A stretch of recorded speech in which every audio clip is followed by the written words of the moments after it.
하나님 말씀을 같이 보시겠습니다. 신약성경 베드로후서 3장 8절에서 13절 말씀이 되겠습니다. 베드로후서 3장 8절에서 13절 말씀 제가 읽어드리겠습니다. 사랑하는 자들아, 주께는 하루가 천년 같고 천년이 하루 같다는 이 한 가지를 잊지 말라. 주의 약속은 어떤 이들이 더디다고 생각하는 것 같이 더딘 것이 아니라 오직 주께서는 너희를 대하여 오래 참으사 아무도 멸망하지 아니하고 다 회개하기에 이르기를 원하시느니라. 그러나 주의 날이 도둑같이 오리니 그날에는 하늘이 큰 소리로 떠나가고 물질이 뜨거운 불에 풀어지고 땅과 그 중에 있는 모든 일이 드러나리로다. 이 모든 것이 이렇게 풀어지리니 너희가 어떠한 사람이 되어야 마땅하냐. 거룩한 행실과 경건함으로 하나님의 날이 임하기를 바라보고 간절히 사모하라.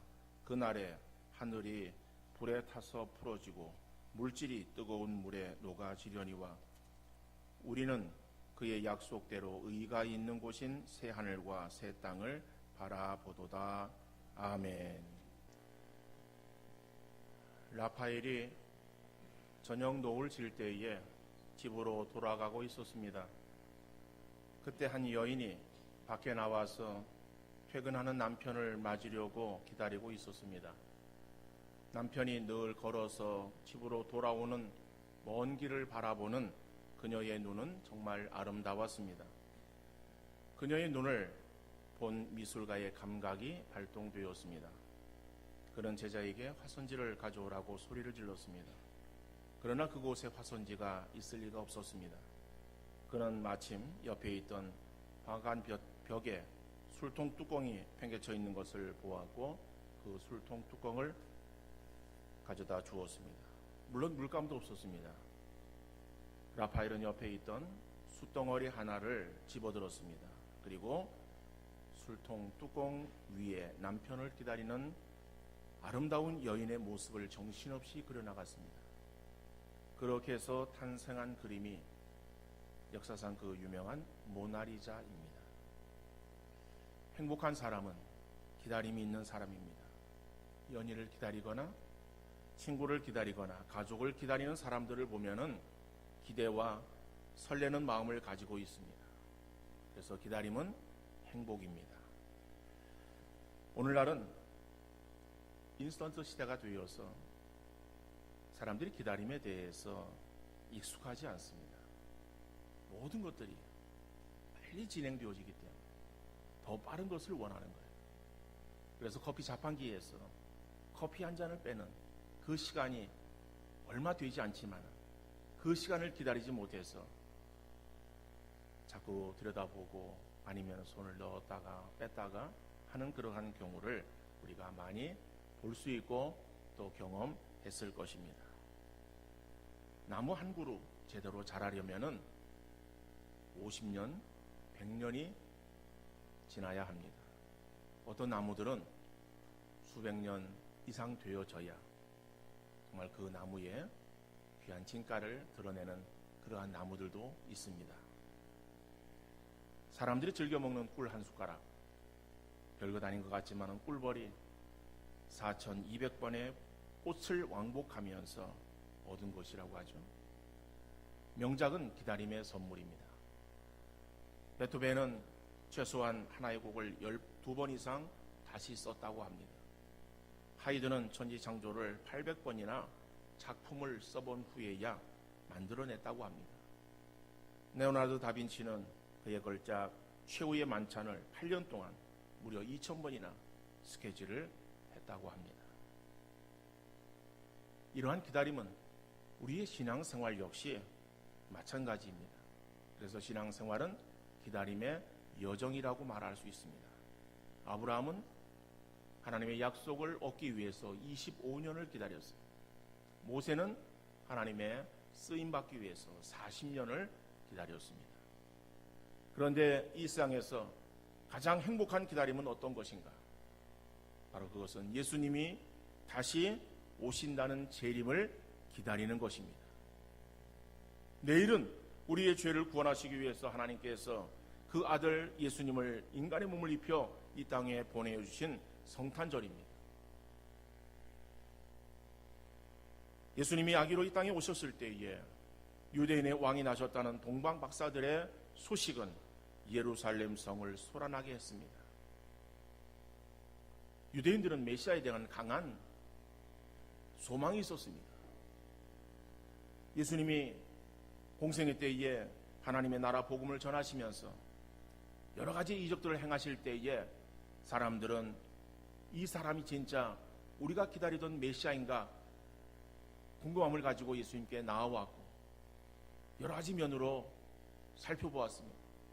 그리고 오병이어의 기적을 행하시고 나서 이 사람이 우리의 왕이 되어지면은 우리가 기대하던 그러한 새로운 나라를 만들 수 있겠다라고 하는 기대감 속에 우리의 왕이 되어주기를 청합니다. 그러나 예수님께서 그들의 요구에 응하시는 것이 아니라 다른 말씀을 하시는 거예요. 그러다 보니까는 예수님께 기대를 가지고 나왔던 그 사람들이 자기 기대치가 허물어지자 실망감을 안고 예수님을 떠나갑니다. 결국 그 유대인들은 예수님을 십자가에 내어주기까지 나아가는 모습을 보게 되어집니다. 그러나 우리 예수님은 십자가에서 구원의 길을 이루시고 하나님께로 가셨습니다. 가시기 전에 다시 오실 것을 말씀하셨어요. 구약에서 예수님의 초림에 대한 그 예언보다 우리 주님께서 다시 오실 것에 대한 재림에 대한 약속이 성경에 더 많이 기록되어 있어요. 비록 예수님께서 2000년 전에 이 땅 위에 인간의 몸을 입고 오셨지만은 그러나 유대인들은 오신 메시아를 자기들이 기다리고 있던 그리스도로 그렇게 생각하지 아니하고 또 자기들의 기대치에 미치지 못하는 것으로 생각해서 그 예수님을 그리스도임을 알지 못하고 그냥 방치해두고 그리고 계속해서 메시아를 기다리는 그러한 어리석음을 범하고 있습니다. 그러나 우리 주님은 하나님의 뜻 가운데 이 땅 위에 인간의 몸을 입고 오셔서 구원을 다 완성하시고 다시 하나님께로 가시면서 우리에게 다시 오실 것을 말씀하셨습니다. 그러므로 우리들은 2000년 전에 초림하신 예수님만 회상하는 것이 아니라 다시 오실 그 예수 그리스도 재림의 주님에 대한 소망을 가지고 이 땅 위에서의 신앙생활을 해야 될 줄로 믿습니다. 오늘 본문에서 보면은 이 초대교회 성도들에게 하나의 심각한 위기가 발생되어졌습니다. 그 위기가 무엇인가 하면은 예수님의 재림에 대한 그 소망이 흔들리게 돼요. 그러니까 그들의 믿음이 흔들리고 있는 거예요. 그래서 베드로는 그의 서신을 통해서 소망을 가지고 다시 연약한 믿음을 세워 나갈 수 있도록 극복하는 것에 대해서 오늘 본문은 말씀하고 있습니다. 자, 그렇다면은 그들의 신앙이 흔들렸고 흔들리는 그들의 신앙을 위해서 지금 베드로가 극복할 수 있는 승리의 그러한 비결의 말씀을 주시고 있는데 먼저 우리가 생각해 볼 것은 그들이 흔들림의 이유가 무엇인가라고 하는 거예요. 왜 그들의 신앙이 흔들리고 있었는가라고 하는 것을 우리가 살펴볼 때에 물론 그 내용은 오늘 제가 읽어드린 그 8절 이하의 말씀에서는 나와 있지 않습니다. 그 앞에 부분을 우리가 보면은 베드로전서 3장 3절 4절 말씀에 거짓 선지자들의 속임수 때문에 그들의 신앙이 흔들리고 있었음을 알 수 있습니다. 먼저 이것을 알지니 말세에 조롱하는 자들이 와서 자기의 정욕을 따라 행하며 조롱하여 이르되 주께서 강림하신다는 약속이 어디 있느냐 조상들이 잔 후로부터 만물이 처음 창조될 때와 같이 그냥 있다 하니 여기서 보면은 조롱하는 자라고 하는 말이 나옵니다. 이 조롱하는 자라고 하는 것은 주님께서 재림하신다는 약속을 비웃고 조롱하는 자들을 말하는 거예요. 오늘 본문에 보면은 주께서 강림하신다는 약속, 이 강림이라고 하는 이 말씀은 초림을 말하는 것이 아니라 다시 오실 재림을 말하고 있습니다. 당시의 성도들이 간절히 바라고 있었던 주의 재림을 비웃으면서 오히려 논리적으로 공격하는 거짓되어진 사람들이 있었어요.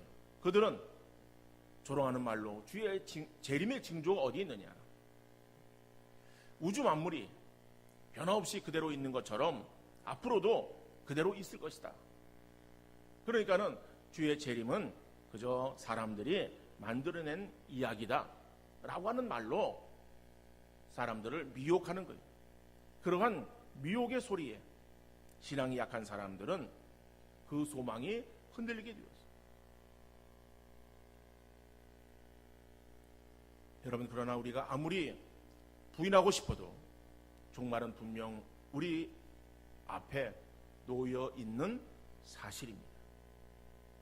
여러분, 예수 그리스도의 재림, 물론 그 재림의 때는 언제인지 아무도 모릅니다. 그 시와 그 기한은 하나님께 속해 있어요. 그래서 그것은 우리 알 바 아니다라고 말씀하고 있어요. 우리 알 바 아니지만은, 그러나 그 주의 재림에 대해서 우리가 알 바 아니다라고 하는 말이 아니에요. 그 시와 그 때는 우리가 언제인지 그것을 헤아릴 수도 없고, 그것이 우리에게 있어서의 알 바 아니지만은, 그러나 주의 재림은 분명한 약속이다라고 합니다. 그 약속은 이루어지는 것입니다. 근데 그 시간이 언제인지를 모르기 때문에 그렇다는 것이죠. 자, 우리에게는 두 가지 종말이 있습니다. 한 가지 종말은 개인적인 종말이에요. 개인적인 종말이라고 하는 것은 우리의 인간의 연수가 지나고 나면은 이 땅을 떠나게 되어지는 것을 말하는 거예요. 또 한 가지의 종말은 우주적인 종말입니다. 그것은 주의 재림의 때를 말하는 거예요. 주님이 재림하시면은 이상의 모든 것들이 다 이제는 바뀌어집니다. 그래서 우주적인 종말에 주님의 재림과 개인적인 종말에 사람의 죽음을 말하는 거죠. 이 두 가지는 우리에게 분명한 사실이다. 그러나 이 두 가지의 사실들 가운데서 어느 것 하나 그 시와 기한은 우리가 알 수 있는 것이 없다라고 하는 거예요. 여러분, 개인의 종말에 대해서도 우리가 우리의 앞으로 남은 날수를 우리가 보장할 수 있습니까? 내가 몇 년 살 수 있다라고 장담할 수 있는 자 여기에 있습니까? 몇 년을 살 수 있겠습니까? 1년을? 10년을? 30년을? 50년을? 몇 년을 살지 우리는 아무도 모르죠. 몇 년을 살지 아무도 모르지만은, 그러나 분명한 것은 때가 되어지면 우리는 이 땅을 떠나게 되어진다라고 하는 거예요. 여기는 어느 하나 예외되어지는 사람이 없습니다. 믿음 있는 사람이건 믿음 없는 사람이건. 그러니까 다시 말하면 우리의 개인적인 종말이 분명히 있습니다. 또 한 가지 종말은 주의 재림의 때가 있습니다. 그 주의 재림의 때가, 이것은 성경에 예언되어진 바로 그러한 내용들이고, 이것도 우리에게 있는데, 이 두 가지의 종말이 어느 것이 먼저 우리에게 이루어질지는 몰라요. 그러지만은 우리에게 분명한 종말이 있다.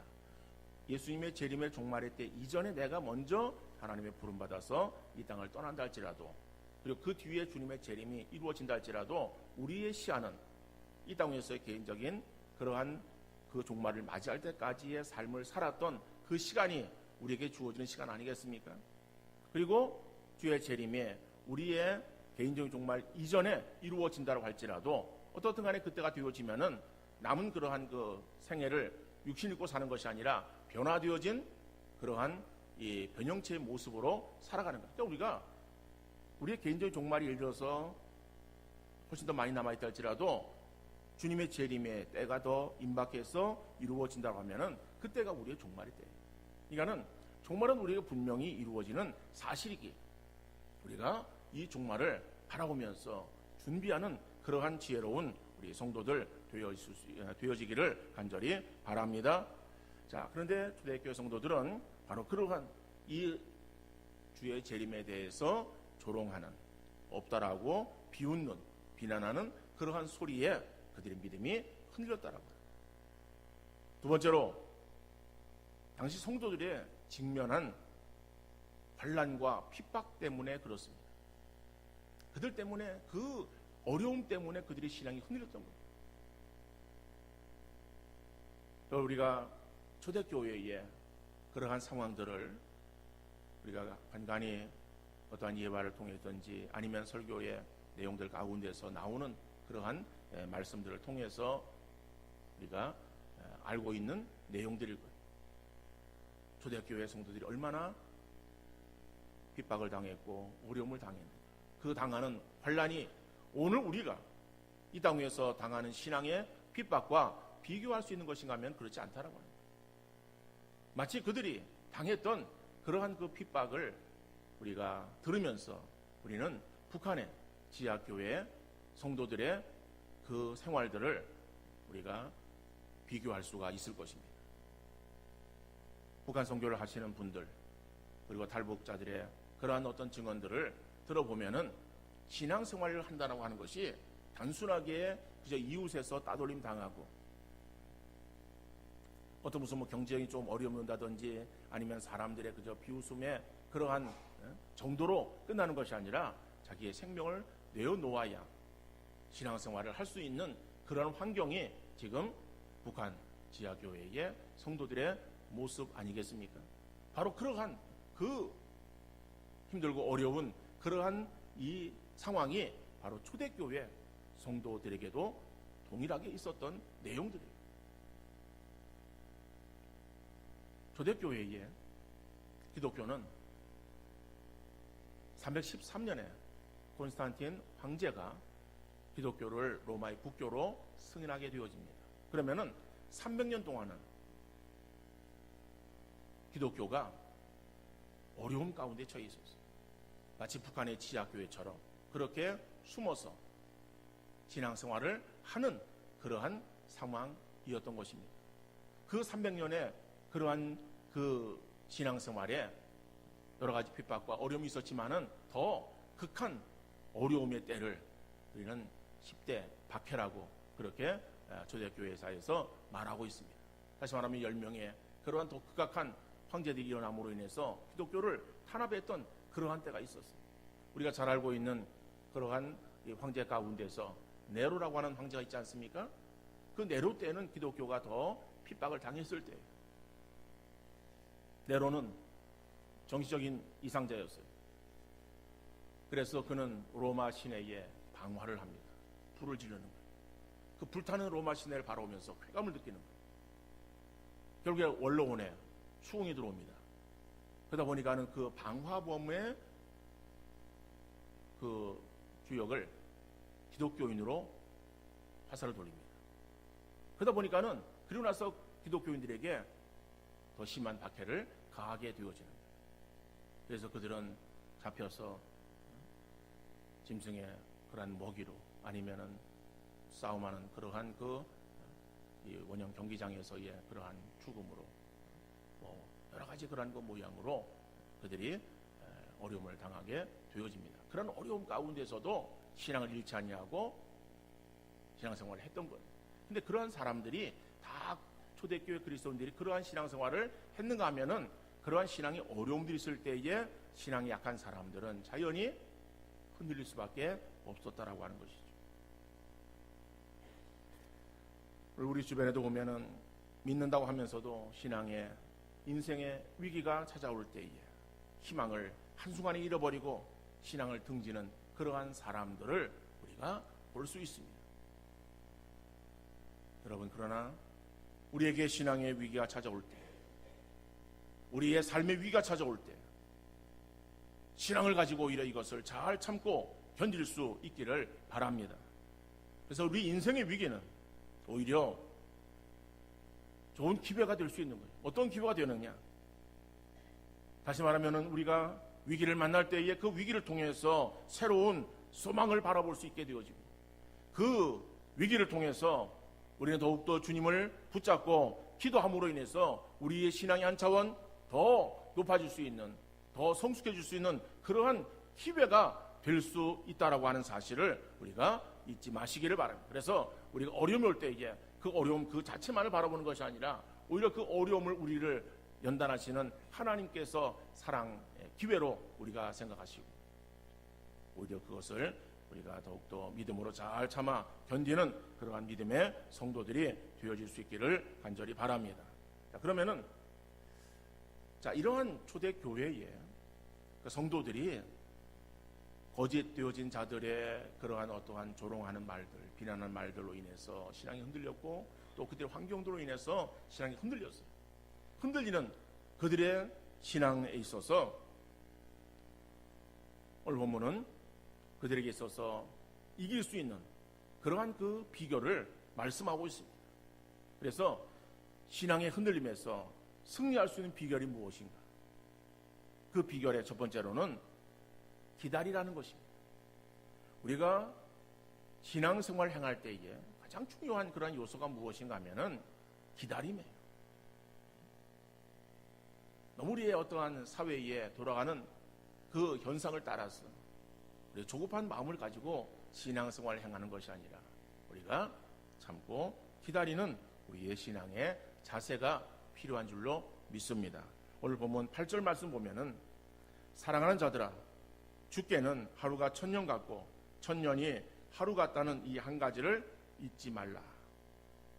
여러분, 하나님께서는 우리 인간과 속성이 다르십니다. 우리는 시간의 제약을 받는 그런 유한한 인간이에요. 하나님은 영원하신 분이십니다. 무한하신 분이세요. 그렇기 때문에 하나님의 시간과 우리의 시간은 달라요. 그래서 주께는 하루가 천년 같고 천년이 하루 같다는 이 한 가지를 잊지 말라라고 성경은 말씀하고 있습니다. 다시 말하면은 우리가 보기에 예수님이 승천하신 지 2000년 지났어요. 2000년이라고 하는 시간이 우리 길게 느껴지잖아요. 그런데 그 시간이 우리 하나님 보시기에는 불과 이틀에 지나지 않을 수도 있다라고 하는 것이죠. 그러니까는 우리 어떤 시간의 개념으로 우리가 길다 또 더디다 라고 그렇게 판단해서는 안 된다라고 하는 거죠. 더 나아가서 이러한 시간 속에서 우리가 참고 기다려야 되는데, 참고 기다려야 되는 이유가 있다라고 하는 거예요. 왜 우리가 참고 기다려야 되는가? 바로 그것은 9절에 보니까는 주의 약속은 어떤 이들이 더디다고 생각하는 것 같이 더딘 것이 아니라 오직 주께서는 너희를 대하여 오래 참으사 아무도 멸망하지 아니하고 다 회개하기에 이르기를 원하시느니라. 여러분, 우리가 생각할 때에 주의 재림이 더디다라고 생각되어지지만은 더딘 것이 아니라 그것이 하나님의 그러한 시간 속에 들어있는데, 하나님의 시간 속에 있어서는 더딘 것이 아니라 그 때가 아직 되어지지 않았기 때문에 그렇다. 하나님께서는 택하신 자들이 다 구원함에 이르는 것을 원하시기 때문에 아직 그때가 되어지 않아서, 그래서 주님의 재림이 이루어지지 않는 것이다. 그러니까는 주님의 재림이 더디게 우리가 인식되어지는데 더딘 것이 아닌 것은 하나님의 사랑 때문에 그렇다. 우리를 구원하시기 위한 하나님의 그 사랑하심, 택하신 자들을 건지시기 위한 하나님의 그러한 그 사랑 때문에 그렇게 더디게 보여지는 것이다. 그러니까는 여러분, 기다림이라고 하는 것은 사랑이라고 말할 수 있어요. 하나님께서 우리를 기다리시는 것, 이건 하나님의 사랑 때문에 우리를 기다려 주시는 것이다. 여러분, 그러지 않습니까? 기다린다라고 하는 것, 아무리 시간이 길게 느껴져도, 그러나 그 기다림의 시간, 그것을 우리가 지루하게 생각하는 것이 아니에요.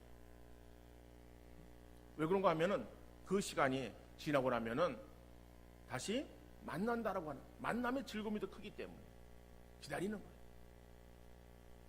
그래서 우리 믿는 자들에게 있어서는 주님의 재림을 기다림 그 자체가 행복이고 즐거움이다라고 하는 것을 우리가 인식하고, 그 기쁨과 즐거움 가운데에 주의 재림을 우리가 소망하며 기다리는 우리 믿음의 성도가 되어질 수 있기를 간절히 바랍니다.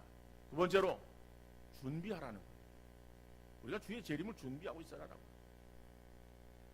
오늘 10절 말씀 보면은 그러나 주의 날이 도둑같이 오리니 그날에는 하늘이 큰 소리로 떠나가고 물질이 뜨거운 불에 풀어지고 땅과 그 중에 있는 모든 일이 드러나리로다. 여러분, 주의 날이 도둑같이 오리니 그랬어요. 주님의 재림의 날이 도둑같이 임한다라고 하는데, 도둑이 올 때에 예고하고 옵니까? 예고하지 않고 오는 거예요. 어느 순간에 오는 거예요. 그렇기 때문에 우리가 늘 깨어서 주님의 재림을 기다려야 되는 것이다. 여러분, 예수님의 비유 가운데서 슬기로운 5 처녀와 미련한 5 처녀의 비유를 잘 알고 있지 않습니까? 신랑이 오시는 거예요. 신랑이 오는 데에 5 처녀는 기름을 준비했어요. 그리고 신랑이 왔을 때에 신랑을 맞이했어요.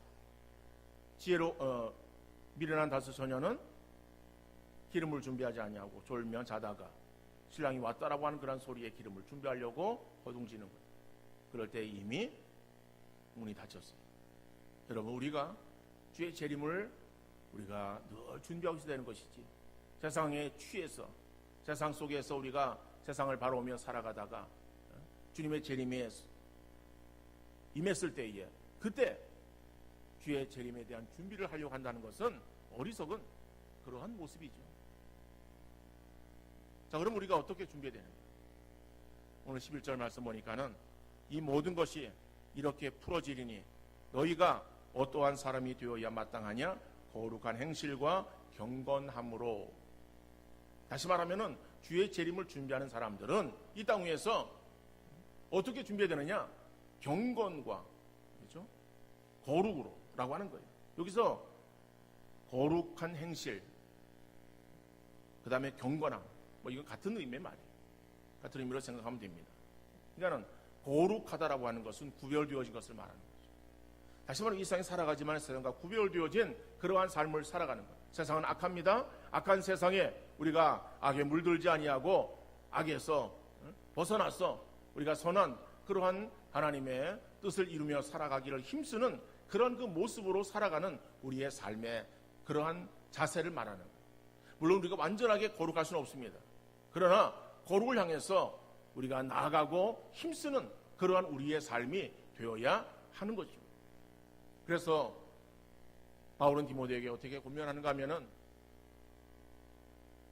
경건을 연습하라라고 말합니다.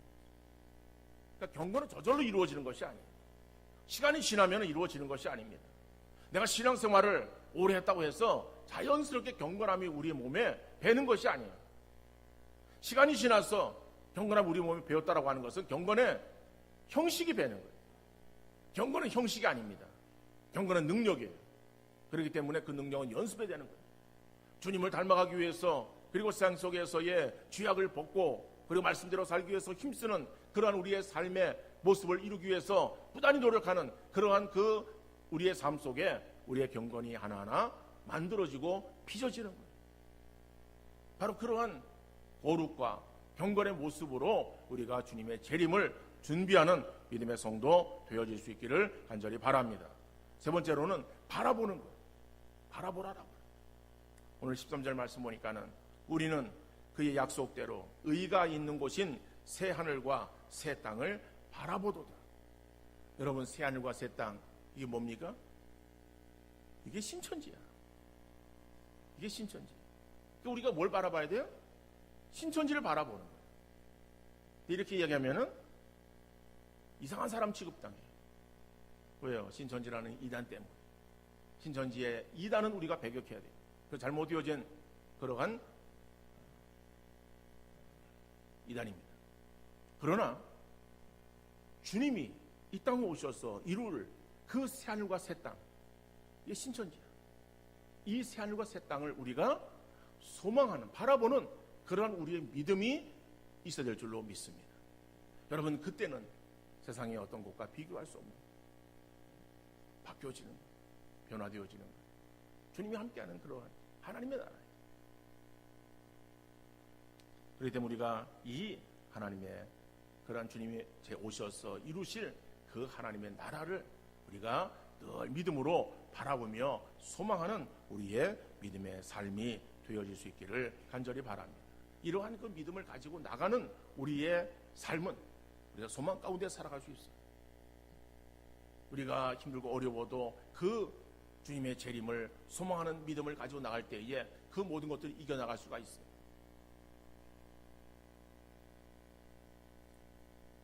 우리 믿음의 선배들이 그러한 이 순교자들을 우리가 볼 수 있습니다.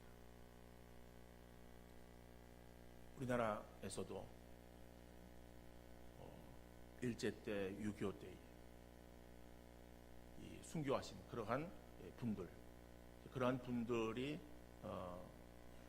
있었던 그러한 교회들, 이런 어떤 곳들을 유적지로 다시 발굴하면서 또 그것을 우리가 찾아가서 그들의 신앙의 내용들을 들으면서 다시 한번 우리의 신앙을 새롭게 할 수 있는 그러한 기회가 되어지는데, 그러한 그 분들, 정말 그 어떠한 이 공산군의 그러한 이 총칼 앞에, 일제의 그러한 어떤 탄압 앞에 그들은 굴하지 아니하고 이겨나갈 수 있었어요.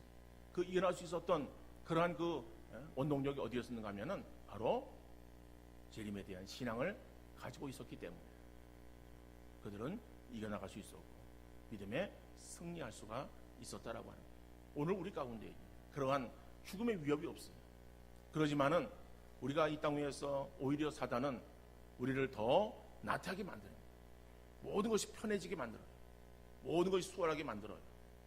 그러니까는 우리가 신앙생활 행하지 않아도 살아가는데 아무 불편함이 없어요. 오히려 더 편해요. 그런 어떤 세상을 만들어 놓고 우리를 유혹하는 거예요. 그러다 보니까 사람들이 하나님께로 나오기보다는 그냥 세상 속에 안주해 있기를 원하는 거예요. 그러니까 사단의 그러한 거의 공략은 여러 가지 모양으로 우리에게 있어서 변형되어 나타날 수 있어요. 그러나 중요한 것은 우리가 어떠한 환경에 처하든지 우리의 신앙을 지켜나갈 수 있는 것은 바로 주님에 대한 믿음이고 주의 재림에 대한 신앙이다 라고 하는 것을 잊지 마시고, 이 주님의 재림을 우리가 늘 바라보고 이것을 우리가 소망으로 삼고 나가는 우리 믿음의 성도들이 되어질 수 있기를 간절히 바랍니다. 세상 사람들은 불확실한 것이지만은 그것을 확실한 것으로 붙잡고 나가는 그러한 경우들도 많이 볼 수 있어요. 세상 사람들은 불확실한 것을 확실한 것으로 알고 나가지만은 우리는 뭐예요? 확실한 것이 우리에게 주어져 있어요. 그렇지만은 그 확실한 것을 확실한 것으로 믿고 나가는 것이 아니라 확실한 것을 불확실한 것으로 그렇게 인식하고 나가는 어리석음이 우리에게 있는 경우들이 많이 있습니다. 우리는 성경의 말씀들은 분명한 진리의 말씀이고 분명한 약속의 말씀입니다. 이루어질 확실한 약속이, 그 약속을 붙잡고 나가는 믿음의 성도들로서 우리가 말씀대로 살아가는 여러분의 삶이 되어질 수 있기를 바라고, 그리고 우리가 내일 성탄절이, 그 성탄절은 2000년 전에 인간의 몸을 입고 이 땅에 오신 예수 그리스도를 우리가 정말 참 축하하며 감사하며 영광 돌리는 그러한 성탄절이지만은 우리가 성탄절의 의미도 있습니다. 왜? 우리를 위해서 이 땅에 오신 예수 그리스도, 그래서 그 예수님 십자가에서 달려 죽어 주셨기 때문에 내가 구원함의 자리에 이르게 되어진 거예요. 얼마나 감사합니까? 그 감사하신 주님에 대해서 영광 찬양을 돌려야 되고, 그렇지만은 우리가 자꾸 과거만을 회상하는 것이 아니라 다시 오실 그 주님에 대한 믿음을, 소망을 가지고 주님 바라보고서 믿음으로 나갈 수 있는 우리 귀한 성도 되어질 수 있기를 간절히 바랍니다. 그래서 오늘 말씀처럼 기다리고 그리고 준비하고 바라보는 그러한 믿음으로 승리하시는 귀한 성도 되어질 수 있기를 주님 이름으로 축원합니다.